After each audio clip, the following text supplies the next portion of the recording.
Bethesda here is a comfortable suburb of Washington, quite the right place for a showroom for Land Rover. These cars do have quite a character of their own. They have some history. It's a very strong British legacy. The cars are made in Britain, but of course JLR is owned wholly by Tata Motors from India. The sales of these cars have been on a comfortable upward slope, but now nobody's sure anymore. On April the 3rd, Trump announced a 25% tariff on car imports. 10 days later, he said he's reconsidering that and may give companies and exporters more time to adjust, more time even perhaps to consider moving manufacture to the US. While Trump considers, everyone waits. If there was a case where businesses know, in this case, automobile manufacturers know that there's going to be a condition in place and that condition is going to be long lasting, then that's much more easier to deal with than even the steep tariff rates. Because if you consider what the goal of the tariffs are from the President Trump's administration, it is that we want to move manufacturing back to the United States.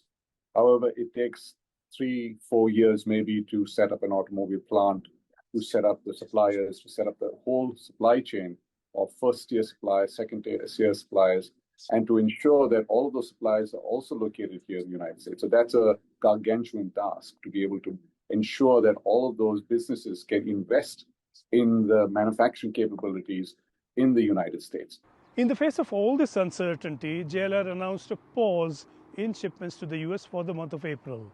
Everyone's hopeful that tariffs will be reduced or implementation delayed, but in the worst case scenario, if they were to go ahead and if some of that 25% were to be absorbed by the suppliers and the importers, could a lot of people still buy at a somewhat higher price?